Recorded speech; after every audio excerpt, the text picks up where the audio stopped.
प्रिय छात्रों नमस्कार। निवास क्लासेज में आपका स्वागत है। तो दोस्तों आज का वीडियो में हम आपको वर्ग 6 का गणित प्रश्नावली 12.2 का प्रश्न संख्या 1 से बताएंगे। ठीक है, तो वीडियो को अंत तक देखिएगा।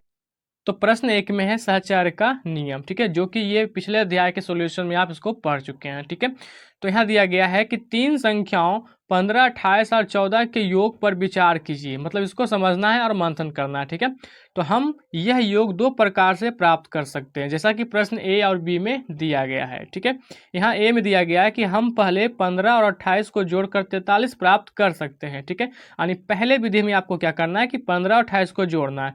तो जोड़ने के बाद जो योग आएगा वो 43 आएगा। ठीक है, और 43 में 14 जोड़कर कुल योग 57 प्राप्त कर सकते हैं। ठीक है, जैसे ही आप इसको जोड़िएगा 43 आएगा और 43 में आपको यहाँ पे करना 14 फिर से ऐड करना है, इसका कुल योग आ जाएगा 57। ठीक है, तो इसी प्रकार से प्रश्न बी को समझिए। ठीक है, हम पहले 28 और 14 को जोड़कर 42 प्राप्त कर सकते हैं। मतलब ये हुआ कि अगर 28 और 14 को जोड़िएगा, ठीक है, तो आपका प्राप्त क्या होगा 42। ठीक है, और फिर इसे 15 में जोड़कर कुल योग 57 प्राप्त कर सकते हैं। जैसे कि अगर इसका टोटल अंक 42 में जोड़िएगा 15, तो ज्ञात हो जाएगा कितना 57, इसका कुल योग आ जाएगा, जैसा कि यहाँ पे दर्शाया गया है। ठीक है, तो ये माध्यम से आप तो समझ गए। ठीक है, तो ऐसा ही यहाँ लिखा गया है कि ऐसा किसी भी तीन संख्याओं के लिए क्या किया जा सकता है, यह गुण संख्याओं के योग का सहचर्य गुण कहलाता है। तो इस गुण को चर ए बी सी का प्रयोग करते हुए एक व्यापक रूप में व्यक्त करना। तो दोस्तों जैसा कि आप प्रश्न में समझे थे, बस आपको इसी तरह से लिखना है जैसा कि यहाँ लिखा गया ए और बी में। पहले प्रश्न में बताया गया था 15 + 28 को जोड़ने पर जो प्राप्त होता है वो लिखना है। ठीक है, देखिए यहाँ पे पहले क्या किए, 15 और 28 को जोड़े तो 43 आ गया।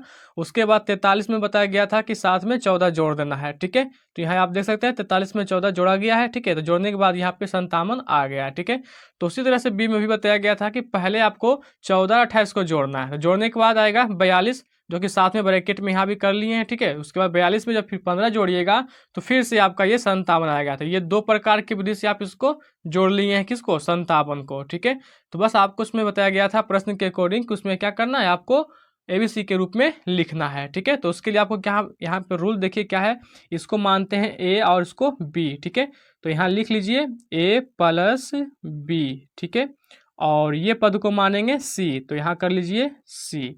ठीक है, तो ऐसा रूल जब बनता है तो ये कहलाता है सहचर्य नियम। ठीक है, तो आप इसको ब्रैकेट में सहचर्य नियम भी लिख सकते हैं यहाँ पे। ठीक है, सहचर्य नियम। ठीक है, इसको ज्ञात करने के लिए आप इसको लिख सकते हैं।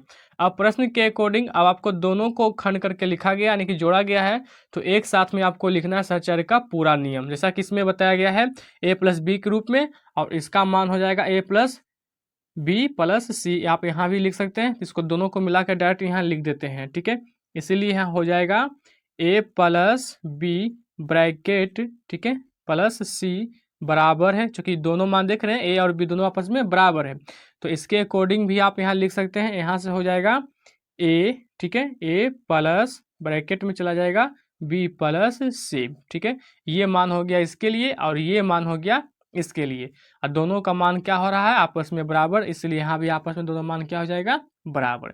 तो आपको इसी तरह से अपने कॉपी में हल करके लिखना है। ठीक है, तो इसी तरह से प्रश्न संख्या 2 को हल करेंगे। तो जैसा कि प्रश्न संख्या 2 में है, ठीक है, समबाहु त्रिभुज की एक भुजा को के से दर्शाया जाता है। दोस्तों यहाँ पे समबाहु त्रिभुज बताया गया है। समबाहु त्रिभुज तो आप जानते ही होंगे। ठीक है, समबाहु त्रिभुज का मान जो होता है वो आपस में सभी क्या होती है, तीनों भुजा आपस में बराबर होती है। तो उसी को यहाँ पे भुजा को मान दिया गया है, के से दर्शाया जाता है समबाहु त्रिभुज को। ठीक है, तो इस समबाहु त्रिभुज के परिमाप को के का प्रयोग करते हुए व्यक्त करें, यानी उस आपको समबाहु त्रिभुज में के का मान को व्यक्त करा के आपको लिखना है। ठीक है, तो ये प्रश्न की भाषा जो आप अच्छी प्रकार से समझ गए। अब चलिए इसको हल करते हैं। तो प्रश्नानुसार यहाँ आपको लिखना है समबाहु त्रिभुज की भुजा। ठीक है, जो भुजा दिया गया है प्रश्न में आपको पहले यहाँ पे लिख लेना है। ठीक है, तो आपको प्रश्न के अकॉर्डिंग आपको इस तरह से पहले लिख लेना है, जैसा कि प्रश्न में बताया गया था कि समबाहु त्रिभुज की भुजा के मानना है। ठीक है, जैसा कि प्रश्न में दिया गया है। अब आपको वहाँ पे बताया गया था, थोड़ा सा प्रश्न भी आप दोबारा देख सकते हैं। तो आप जैसा कि प्रश्न में यहाँ दिया गया है कि इस समबाहु त्रिभुज के परिमाप को के का प्रयोग करते हुए व्यक्त करना, यानी परिमाप जो आपको ज्ञात करना है, त्रिभुज के परिमाप के द्वारा व्यक्त करके हल करना है। ठीक है, तो ये प्रश्न समझ गए। अब चलिए इसको हल करते हैं। तो इसीलिए यहाँ पे लिखे हैं समबाहु त्रिभुज का परिमाप बराबर। ठीक है, तो समबाहु त्रिभुज पहले किस तरह होता है ये आप यहाँ समझ लीजिए। ठीक है, समबाहु त्रिभुज इस तरह का होता है जिसका आपस में तीनों भुजा क्या होती है, बराबर होती है। और यही तीनों भुजा को आपको किस में करना है, के के रूप में व्यक्त करना है तीनों भुजा को। ठीक है, तो ये चीज को आप समझ गए, तो बस आपको यहाँ लिखना है समबाहु त्रिभुज का परिमाप बराबर। ठीक है, तो उसका फॉर्मूला क्या होता है, 3 गुना 1 भुजा। ठीक है, आप यहाँ से लिख सकते हैं 1 भुजा, ये समबाहु त्रिभुज का क्या है, फॉर्मूला है। ठीक है, तो बस आपको यहाँ लिखना है 3 है तो 3। ठीक है, अब भुजा, भुजा का मान किस में व्यक्त किए, के के रूप में, तो बस आपको यहाँ क्या लिख देना है, के। ठीक है, जब इसको गुना कीजिएगा तो 3 के आएगा। ठीक है, तो यही जो है समबाहु त्रिभुज का परिमाप 3 के यानी कि के रूप में व्यक्त करने कहा गया था, जो कि यहाँ 3 के रूप में आ गया है। तो ये इसका राइट आंसर है। ठीक है, तो मैं ऐसा करता हूँ कि आप प्रश्न संख्या 2 भी अच्छी प्रकार से समझ गए, तो आप चाहें तो इसका स्क्रीनशॉट ले सकते हैं। ठीक है, इसी तरह से प्रश्न संख्या 3 को हल करेंगे।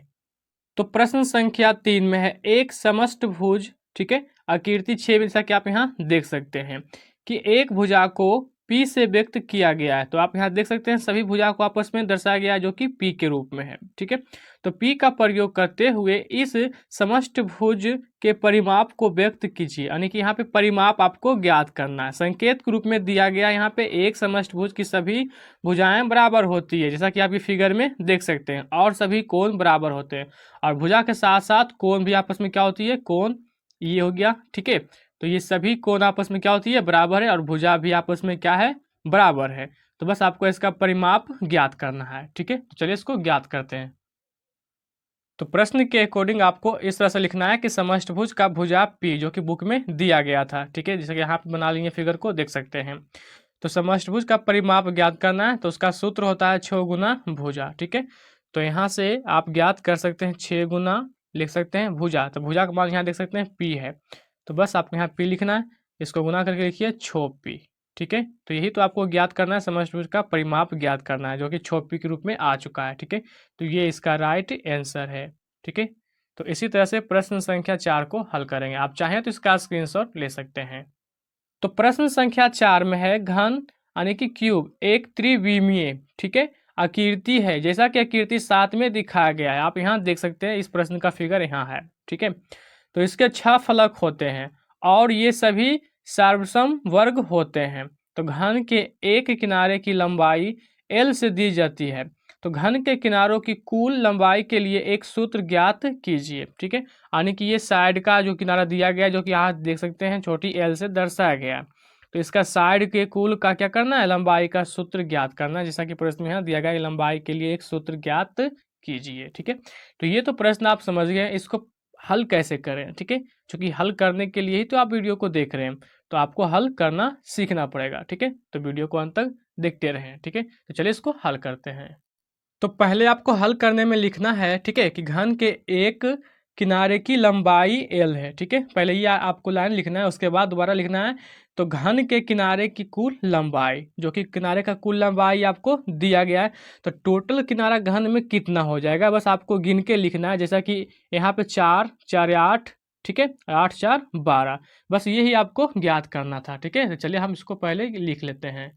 तो दोस्तों प्रश्न के अकॉर्डिंग आपको अपने कॉपी पे हल करने वक्त इस तरह से लिखना है कि घन की एक किनारे की लंबाई L है, जो कि प्रश्न में दिया गया था, तो ज्ञात करना है घन के किनारे की कुल लंबाई, जो कि आपके प्रश्न के बुक में चित्र में दिया गया था। ठीक है, तो बस आपको यहाँ पे ज्ञात कर लेना है। तो दोस्तों घन में टोटल किनारा कितना होता है, 12, तो आपको लिखना है 12। उसके बाद उसका लंबाई जो L से व्यक्त किया गया था, तो गुना में L से व्यक्त कर लेना है। ठीक है, जब इसको गुना कीजिएगा तो 12L आएगा, तो ये इसका राइट आंसर हो जाएगा। ठीक है, तो आप यहाँ आंसर को लिख सकते हैं। तो प्रश्न संख्या 5 में है वृत्त का व्यास वह रेखाखंड है जो वृत्त पर स्थित दो बिंदुओं को जोड़ता है। ठीक है, चलिए इसको रफ पेज के माध्यम से समझते हैं। मान लीजिए कि आपका यहाँ एक वृत्त बना दिए। ठीक है, ये आपका वृत्त है। अब आपको प्रश्न के अकॉर्डिंग समझना है कि यहाँ वृत्त पर स्थित दो बिंदु को जोड़ता है। तो मान लीजिए कि जैसा कि यहाँ पे एक रेखा बना ली है, ठीक है, एक बिंदु से यहाँ से, तो यहाँ से यहाँ तक की रेखा को क्या कहेंगे, त्रिज्या कहेंगे। ठीक है, और यहाँ के यहाँ पूरा को मिला देंगे, तो यहाँ से लेके यहाँ तक को व्यास कहेंगे। ठीक है, तो ये तो आप समझ गए हैं। अब आपको आगे समझना है। ठीक है, तो वृत्त की त्रिज्या यानी कि त्रिज्या को आर से व्यक्त करते हैं। ठीक है, आर उस स्थित किसी बिंदु P को केंद्र C से जोड़ने वाली रेखाखंड की लंबाई है। ठीक है, तो जैसा कि आप यहाँ देख सकते हैं ये, ठीक है, ये आपको दर्शा रहा है यहाँ से यहाँ तक। ठीक है, तो संलग्न आकृति 8 में ए बी वृत्त का व्यास है और सी उसका केंद्र है। जैसे कि आप यहाँ देख सकते हैं ए बी उसका पूरा यहाँ से लेके यहाँ तक व्यास और सी इसका दोनों का केंद्र हो गया। ठीक है, तो वृत्त के व्यास डी को उसकी त्रिज्या आर के पदों में व्यक्त करें। अब आपको इस चीज को जो त्रिज्या दिया गया है उसके आर के पदों में व्यक्त करना है। ठीक है, तो ये फिगर के माध्यम से तो आप समझ गए, चूंकि यहाँ फिगर में दर्शाया गया है, बस आपको इसको स्पष्ट रूप से लिखना है। ठीक है, तो चलिए इसको लिखकर हम आपको बताते हैं कि इसको आपको अपने कॉपी पे कैसे लिखना है। तो प्रश्न के अकॉर्डिंग आपको लिखना है कॉपी पे इस तरह से हल करने वक्त। ठीक है, कि व्यास की लंबाई त्रिज्या से 2 गुनी होती है। ठीक है, तो ये आप समझ गए। तो आपको लिखना है व्यास बराबर। ठीक है, तो व्यास बराबर लिखना है आपको 2 गुने त्रिज्या। ठीक है, तो यहाँ 2 गुने त्रिज्या आप लिख सकते हैं इस तरीका से। तो व्यास को व्यक्त करते हैं डी से। ठीक है, और त्रिज्या को व्यक्त करते हैं आर से। तो यही मान को आपको प्रश्न में बताया गया था लिखने के लिए। ठीक है, कि इसको त्रिज्या के रूप में लिखना है।